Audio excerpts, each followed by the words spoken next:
Why do you like arguing with Latina women so much? You can't understand what she's saying. She is insulting you in Simlish. You can at least understand a black woman. With Latina women, you don't know what she's saying. She's speaking a whole different dialect. She's speaking an alien language. And you're just thinking, wow, she's so cute. You just can't understand her because you have zero communication skills. You don't want to communicate because you're emotionally stunted. This is a beautiful, tall, strong, amazing black woman. This is a spicy Latina. And this is the Michelin Man. Now, all three of these things I want to crush me in between their beautiful thighs and annihilate me and satisfy me with good deals, probably on hair, maybe Taco Bell, and definitely on tires. But one of these things is not like the other. The spicy Latina is coveted because the spicy Latina is spicy. We love spicy food. It's really good. And spicy kind of taste that's a little bit, ooh, zesty. It's nice. It's good. A little bit of zest, a little bit of pep in the step. The Michelin Man is perfect. Nothing is ever bad about the Michelin Man. I want to live in his roles. I love him. However, black woman. When you hear black woman, what do you think? Well, for starters, you hear the word black. I know. It's an ugly word, isn't it?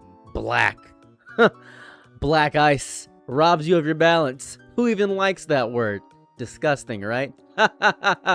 Forgot I was black for a second. Angry black woman is a term I hear a lot of the time. Oh, she's the angry black woman. She's a ghetto angry black woman. Hear that a lot. I hear that term just ring in my head all day, every day. But spicy Latina, you never hear of a angry Latina woman. No, you hear spicy Latina all the time. Oh, she's spicy. She's, ooh, I like that. El muy caliente. Well, I don't even know what that means. I don't know Spanish. I just hear that a lot. I don't know Spanish at all. I believe it says a lot about how language shaped our perception of how we do things. Both phrases are stereotypes. They don't fit how the women actually are. They're just ideas of how the women actually are is really what's going on there. Now, with an angry black woman, this term is used to diminish, dismiss, and invalidate someone's emotions before they even finish speaking. That's usually what happens there. Oh, she's angry. She's ridiculous. She's ghetto. She's nasty. No one wants to hear her opinion. She's disgusting. I don't care about Lizzo. I truly do not care about Lizzo, by the way. That's a personal preference, but I don't like Lizzo at all. But spicy Latina right here, whoo!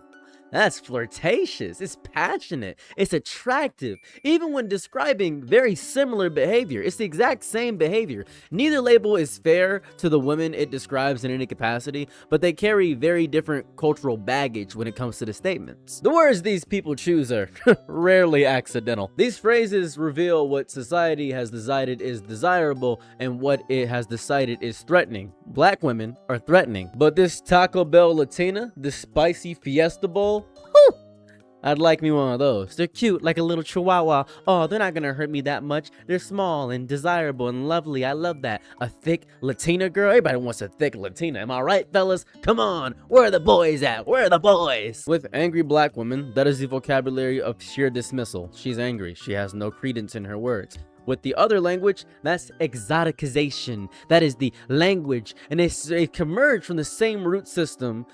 Misogyny is the entirety of what it is. Oh, brother, he's talking about misogyny. Well, I'm not misogynistic, so this video is not gonna matter to me. And this is the point where you click off the video and you don't care about what I have to say because you don't want to listen to a black man speak. You don't care about blacks. Feels so racist to say the word blacks. I don't know why it does. The angry black woman stereotype has existed for generations, long begone and forgotten, and has often been used to paint black women as naturally hostile, combative, masculine, and impossible to satisfy. And naturally, you can't satisfy a black woman. They're too tall, they're too thick, and you don't have a big enough pecker to satisfy a black woman. I mean, they're like trees, and you can't truly satisfy a tree. Mother Nature, you can't do that. That's ridiculous. It creates a situation where frustration, disappointment, or even calm disagreement can be interpreted as aggression before anyone considers what is actually being said. And the public zeitgeist of this often frames black women as evil. What happens a lot of the time is instead of actually engaging with arguments with black women, people often dismiss them and say,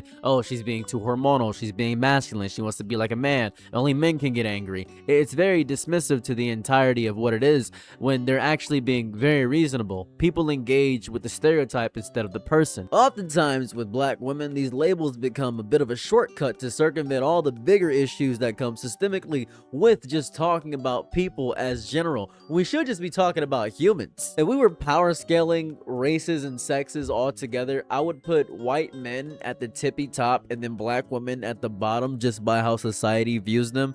Black women to me are, and this only works if you've ever been a fat friend before, black women to me are the fat friends of the women hierarchy group. You know what I mean? Everyone says fat women are so powerful and amazing for sharing photos of themselves, but they never get invited to the group chat and they never get invited to the party, and so nobody ever hangs out with them, but everybody wants to be like the fat friend. Wow, you're so brave, strong, and powerful. You're so beautiful and pretty, but nobody wants to be the fat friend. Nobody wants to be the black woman is what it is. Now, by contrast, spicy Latina is often used as a stereotype as well, but that's seen as desirable. Ooh, the word spicy is always associated with excitement, passion, heat, attraction. You know what I mean? It is language that often suggests someone is exciting rather than inherently threatening, you know? A Latina expressing and experiencing anger may still be reduced to a stereotype, but that stereotype is frequently wrapped in flirtation and fantasy instead of the hostility of the word angry. This is gonna be a horrible analogy, but bear with me for a second. What's more threatening?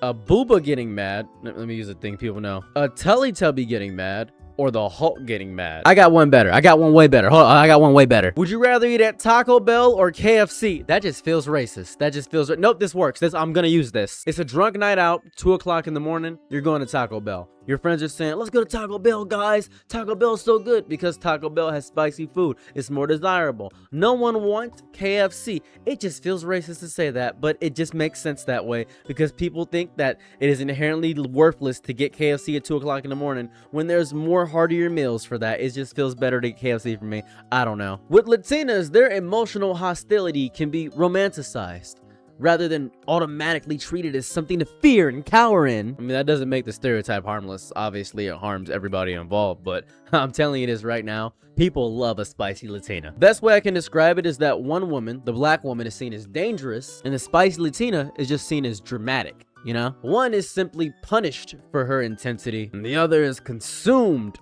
for it. Also, this should not make black women hate Latinas in any capacity. The patriarchy wants you to hate each other, so it's easier for us men to come in when you guys are emotionally weak and vulnerable and use that to our advantages to get inside of your loins. Men will do that. Men are very good talkers. Men have no other skills besides talking. We are not coveted for anything outside of our ability to talk and negotiate. That's really what we master in. We have spec immensely in a charisma, and we use that to our advantage. It's kind of like when the best time to go talk to a girl is when she's immediately after a breakup. That's the best time to talk to her because she's emotionally and mentally stunted. So a lot of guys will talk to girls after they get out of a breakup because they're looking for anything to satisfy that, and a lot of men feel like they conquered a woman because they got them at an emotional low point. That's called manipulation, and if you guys fight each other over the angry black woman and spicy Latina stereotype, you will cause a bunch of men to come in and say, well, I value you as a black woman. Thus, they'll be able to get in easier because they value you by doing the bare minimum, and you think the bare minimum is amazing because nobody does the bare minimum anymore,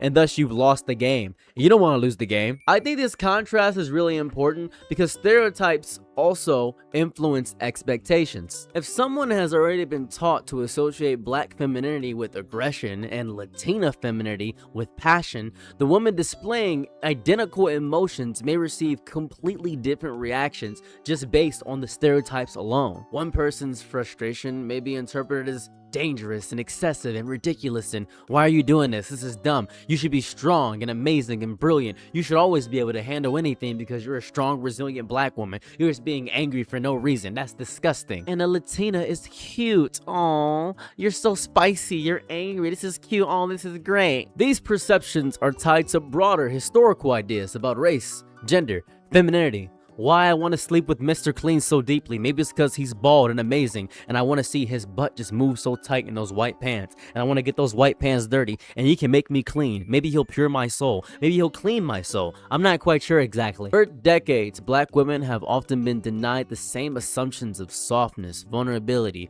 or delicacy that society more readily extends to other groups, and it's so sad. Meanwhile, it doesn't feel too good to be fetishized either. Latina women are often just mythologized as these amazing things that are coveted more than they're actually appreciated as people. Neither allows for the full range of emotion to be expressed without being filtered through this predetermined lens. I have a tiny pecker. Now, people often think because I'm black, I'm macking with a Dre Beats pill clacking in between my legs. They think that I got a tall boy can of Arizona knocking my patella loose. They think that I got a deflated football. They think that I got a policeman's flashlight from the 1950s hanging around. But that's just a stereotype.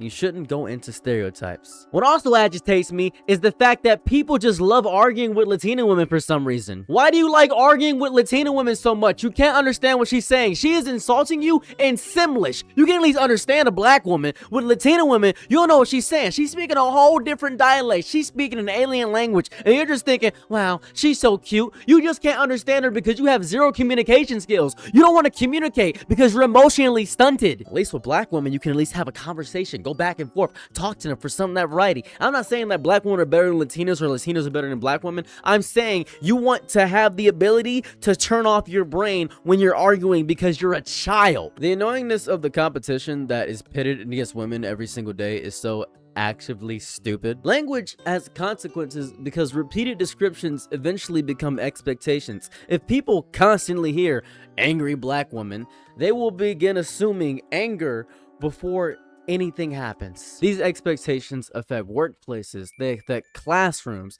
they affect relationships, media representation, and even everyday conversations, whether you think it does or not. You're not immune to propaganda in any capacity. 20 years ago, it was very coveted to be wildly skinny. Now everybody's trying to get a BBL drizzy. It's a little bit insane. I hate to see it. This is Tobey Maguire's Spider-Man right here, and this was considered ripped. So was Hugh Jackman's Wolverine. Now, these guys would be, meh, they're not that heavy, they're not that big. Who cares about that? We have coveted the roid body as the end-all be-all of greatness. We're obviously influenced by propaganda. We're obviously influenced. Stereotypes do not remain confined to jokes or internet discourse or the group chat you have. When one defamatory opinion becomes large online, everybody now adopts that entire perception of the person or the thing. There was a video a while back called Steven Universe is bad or something of that variety, and everybody kept saying, wow, Steven Universe sucks. I hate Steven Universe. This is a really good video. In reality, I hate Steven Universe for none of the reasons mentioned in this video. I think Steven Universe is a great show when I'm not interacting with the fan base. Every time I interact with the fan base, I'm reminded of who the fan base is. Same way I feel about FNAF, same way I feel about the Amazing Digital Circus, same way I feel about Poppy Playtime. I have to remember that these are marketed toward children, and children are insufferable to talk to, especially as a 30-year-old. I can't interact with the fandoms because the fandoms are filled with, I don't know, 12-year-olds? The worst fandom among all these ones is the church fandom. The church fandom sucks in totality. It's just the worst one to even have. It just sucks.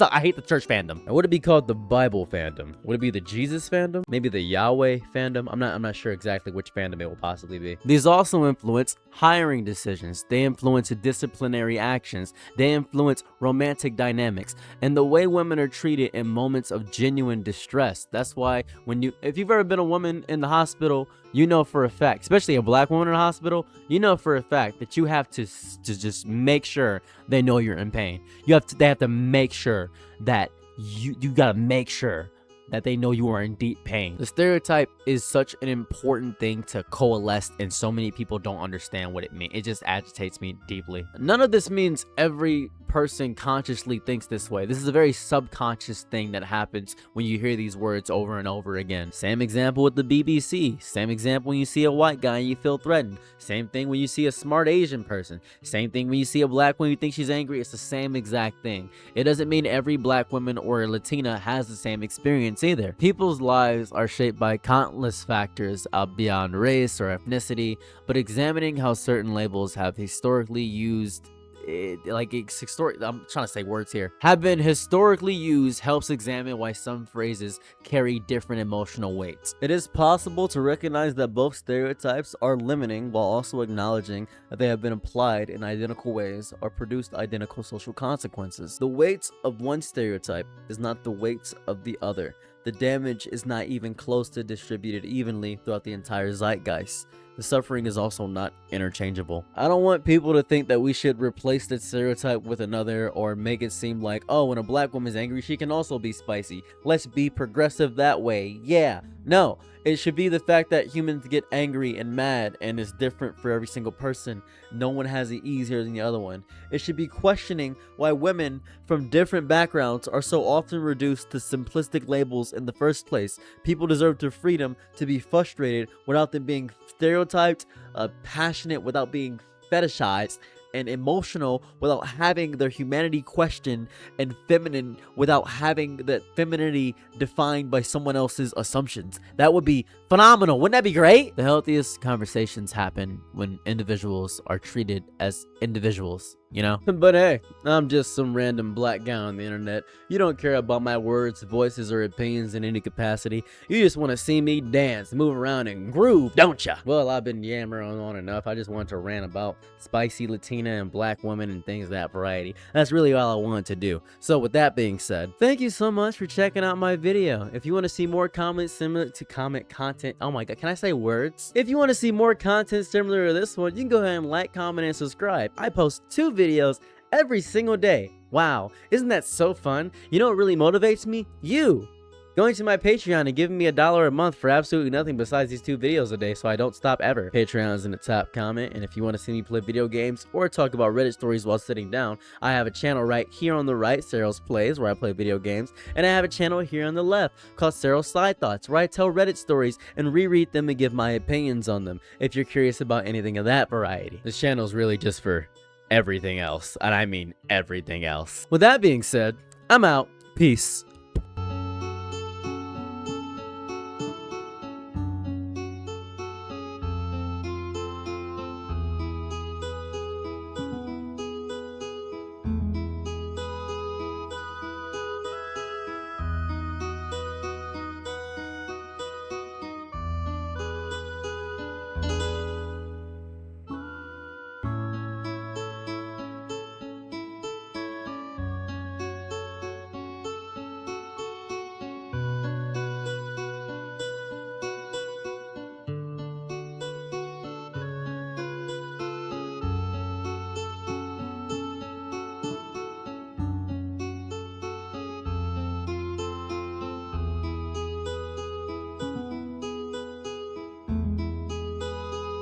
I'm your nigga night, be my Laurel Angelo. Ooh, happy to try what you need. Your world, I love to live in it. Ooh, I love the ride when you're free.